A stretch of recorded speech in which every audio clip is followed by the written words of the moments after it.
रखा था वो देखो निकाल लिया था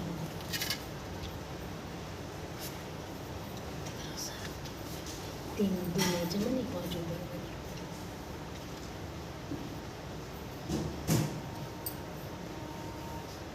फूल के नीचे तो ना एक रह गई है फूल के नीचे देखो फूल के लगा दी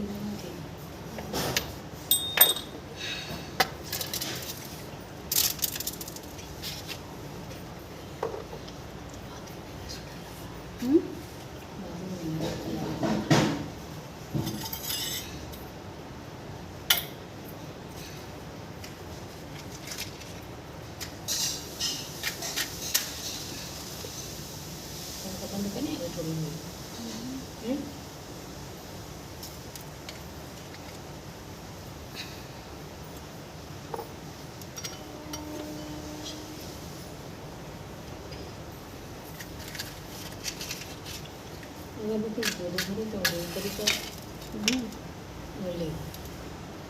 बंद ही करें अपन मेरे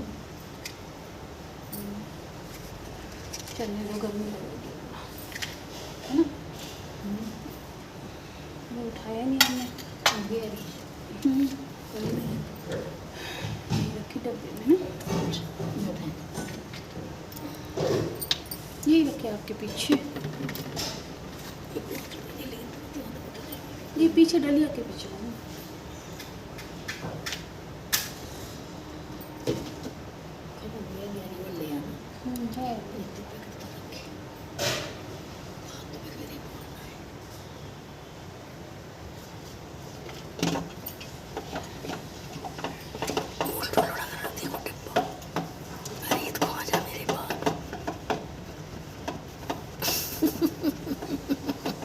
तो बिल्ली के सर में करने के लिए मेरे दादा ये देखिए उसी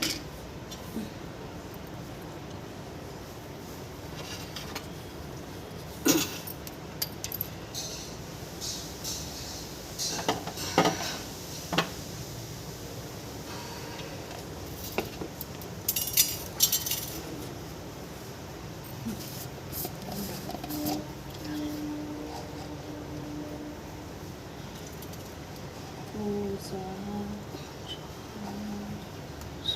स्वाहा स्वाहा स्वाहा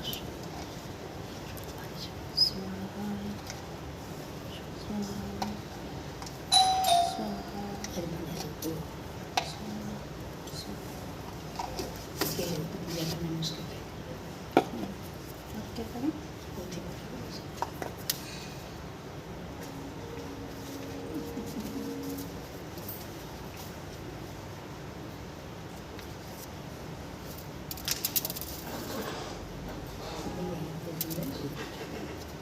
एक फूल चढ़ाए नहीं तो चढ़ा दूँगी एक सफ़ेद चढ़ा देगी है बस बात खत्म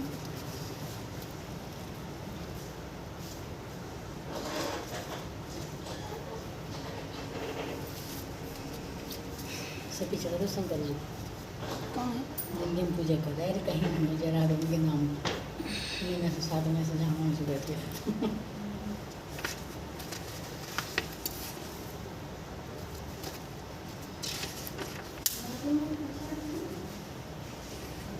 नहा रहे रुक जा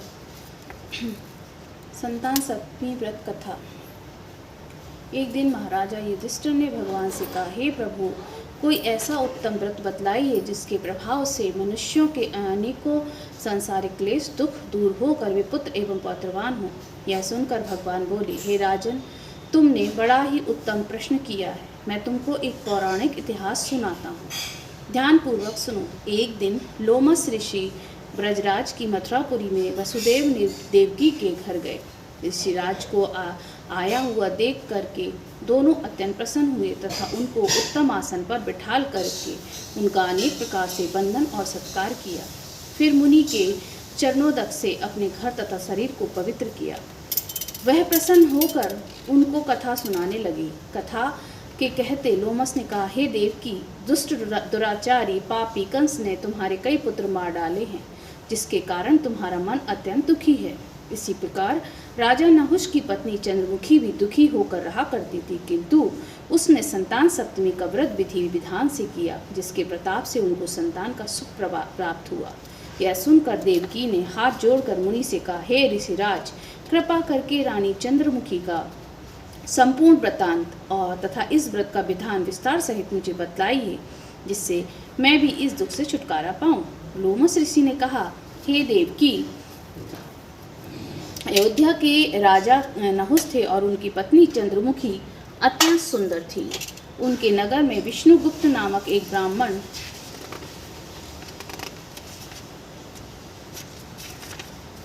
रहता था। उसकी स्त्री का नाम भद्रमुखी था और वह बहुत ही सुंदर थी। रानी और ब्राह्मणी में अत्यंत प्रेम था। एक दिन वे दोनों सरयू नदी में स्नान करने के निमित्त गईं। वहां उन्होंने देखा कि अन्य बहुत सी स्त्रियां सरयू नदी में स्नान करके निर्मल वस्त्र पहनकर एक मंडप में शंकर एवं पार्वती की मूर्ति स्थापित करके पूजा कर रही हैं। रानी और ब्राह्मणी ने देखकर उन स्त्रियों से पूछा, बहनों, तुम क्या और किस देवता का और किस तरह से पूजन व्रत आदि कर रही है? सुनकर स्त्रियों ने कहा, हम संतान सप्तमी का व्रत कर रही हैं। हमने शिव पार्वती का पूजन चंदन अक्षत आदि से षोडचार विधि से किया है। यह सब सुनकर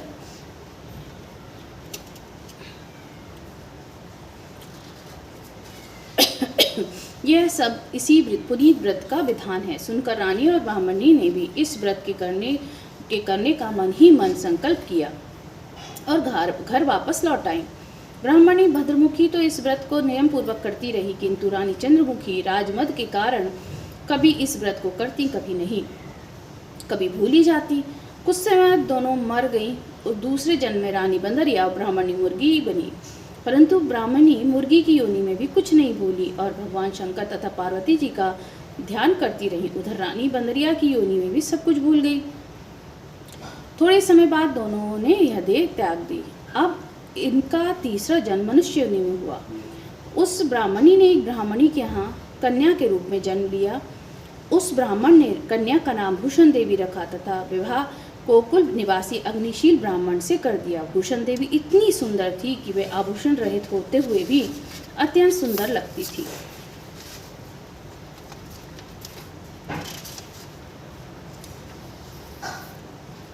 कामदेव की पत्नी रति भी उसके सम्मुख लजाती थी।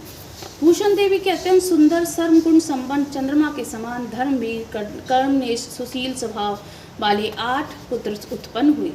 यह सब शिव जी के व्रत का पुनीत फल था। दूसरी ओर शिव विमुख रानी के गर्भ में कोई भी पुत्र उत्पन्न नहीं हुआ। निसंतान दुखी रहने लगी। रानी और ब्राह्मणी में जो प्रीति पहले थी अब भी बनी रही।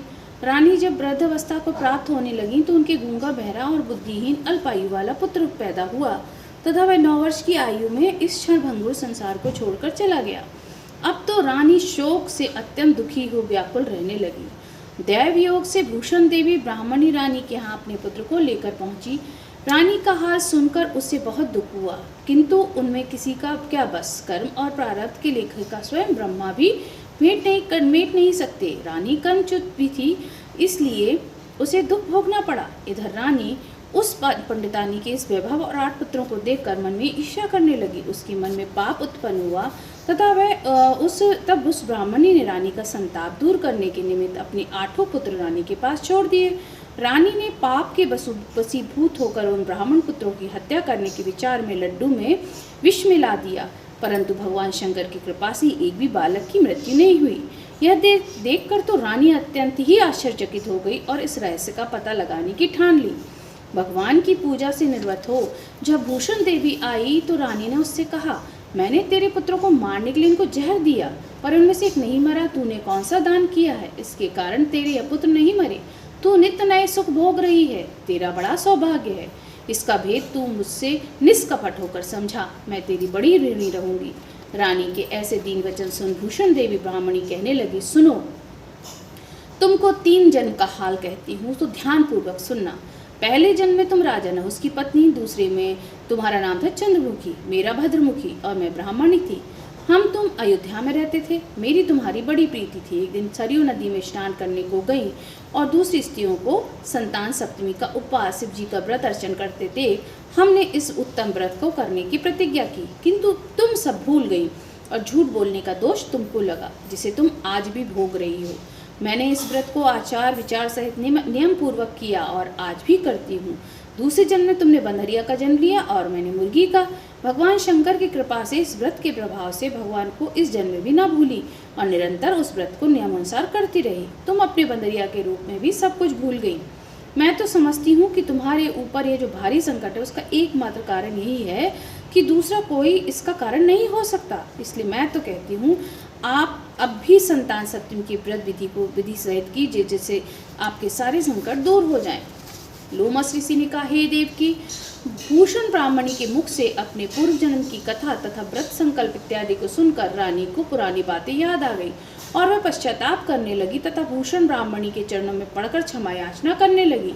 भगवान शंकर पार्वती जी की अपार महिमा के गीत गाने लगी। उस दिन से रानी ने नियमानुसार संतान सप्तमी का व्रत किया, जिसके प्रभाव से रानी को संतान सुख भी मिला तथा संपूर्ण सुख भोग कर रानी शिवलोक को गई।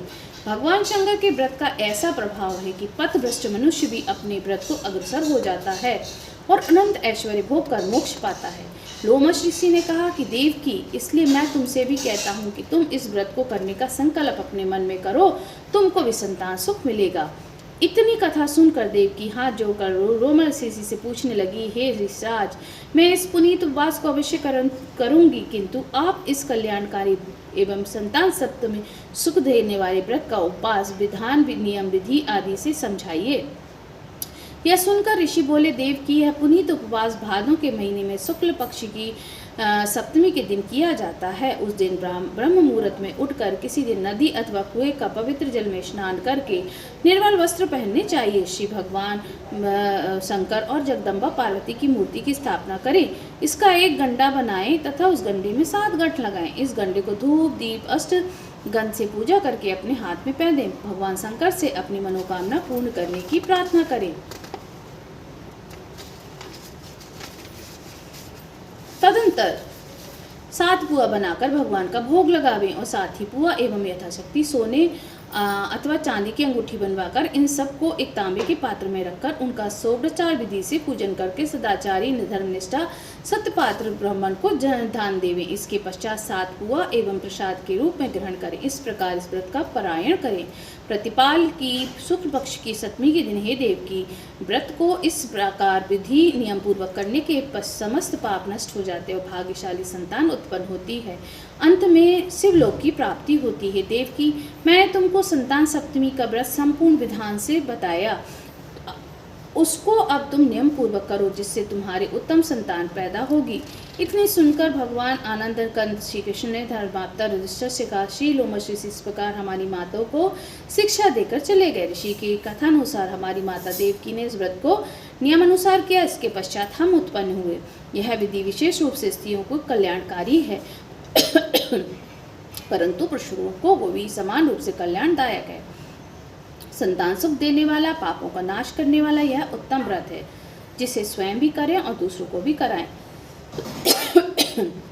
नियम पूर्वक इस व्रत को करना जो भी करता है, भगवान शंकर पार्वती की सच्चे मन से आराधना करता है, निश्चय ही अमर पद पैदा करके अंत में शिवलोक को जाता है। बोलो शंकर भगवान की जय। तो ये थी संतान सप्तमी व्रत की कथा समाप्त। जय हो भोलेनाथ। पूजा की मंत्र आती है।